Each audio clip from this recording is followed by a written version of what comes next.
Hello friends, आज हम आए हैं मरुभूमि राजस्थान के अंदर। थार के मरुस्थल के नाम से ये रेगिस्तान जाना जाता है, पश्चिमी राजस्थान जाना जाता है।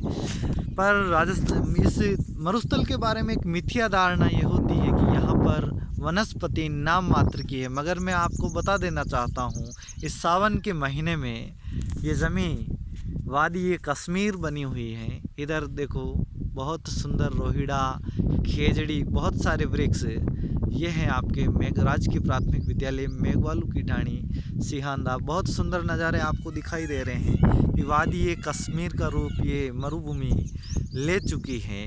तभी तो कहा जाता है ये ज़मीन बंजर नहीं है। ये मिथ्या जो अपवाद है वो निकाल दीजिएगा। ये मोर अपनी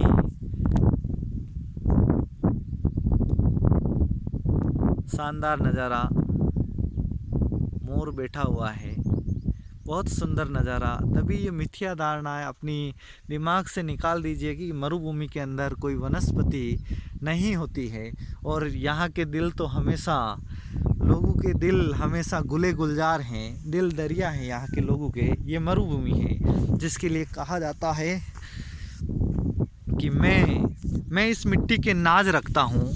मैं इस मिट्टी को आप गौर से देख लीजिएगा। ये मरुभूमि राजस्थान वीरभूमि की मिट्टी है कि मैं इस मिट्टी के नाज रखता हूँ, इसलिए ये मेरे हाथों को कभी मेला नहीं करती है। मैं इस मिट्टी के नाज रखता हूँ, इसलिए ये मेरे हाथों को कभी मेला नहीं करती है। वीरों और शहीदों की भूमि है जिसको राजस्थान कहते हैं। ये बंजर होकर भी कभी कायर पैदा नहीं करती है। बहुत सुंदर शानदार नज़ारा आपको दिखाई दे रहा है। यहाँ पर भागीरथ मेरे साथ में है, ये सिहांदा के हैं और मेरा शिष्य भी है। बहुत अच्छा लड़का है, टैलेंटेड लड़का है।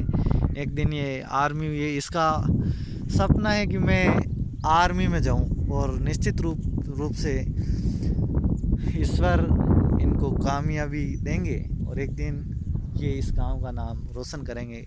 मैं बता देना चाहता हूँ, ये है रेत के दौरे। एक तरफ चट्टानें तो एक तरफ रेत। बहुत सुंदर दृश्य आपको दिखाई देता हुआ होगा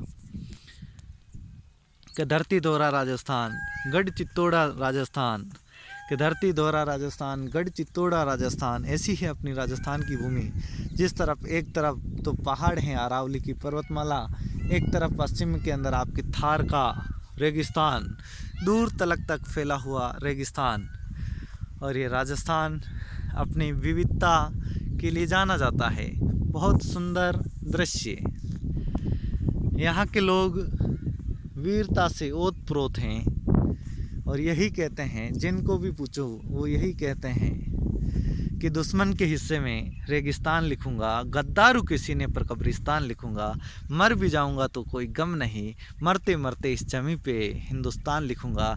ये रेत के 2 रुपये निशान बन चुके हैं। बहुत सुंदर। इतना मैंने गौर किया नहीं कि कदम चलो, कि ज़िंदगी कदम चलो तो ऐसे चलो कि निशान बन जाए, और ज़िंदगी जियो तो ऐसे जियो कि मिसाल बन जाए।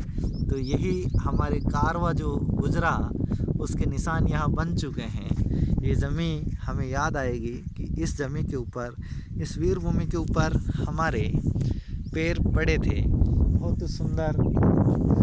भागीरथ जी, ये टीले कितने और फैले हुए हैं? कहीं दूर तक, बहुत दूर तक ये टीले फैले हुए हैं। जिस प्रकार राजस्थान के लोग फैले हुए हैं देश और विदेश के अंदर, उसी प्रकार ये टीले फैले हुए हैं। और राजस्थानियों की यही धारणा होती है कि जहाँ भी जाऊँगा अपना नाम कर जाऊँगा, कि जहाँ भी जाऊँगा अपनी चमक छोड़ जाऊँगा। शीशा हूँ यारूं, टूटूंगा भी तो अपनी खनक छोड़ जाऊँगा। ये राजस्थान का चलती फिरती डेयरी। बकरी पालन यहाँ पर बहुत होता है और अच्छी किस्म की यहाँ पर बकरियाँ पाई जाती हैं। इनके शरीर के ऊपर घने बाल होते हैं। पश्चिम राजस्थान की जो बकरियाँ होती है उनके शरीर के ऊपर घने बाल होते हैं, और दूसरी जगह की जो बकरियाँ होती हैं उनकी शरीर के ऊपर इतने घने बाल नहीं होते हैं।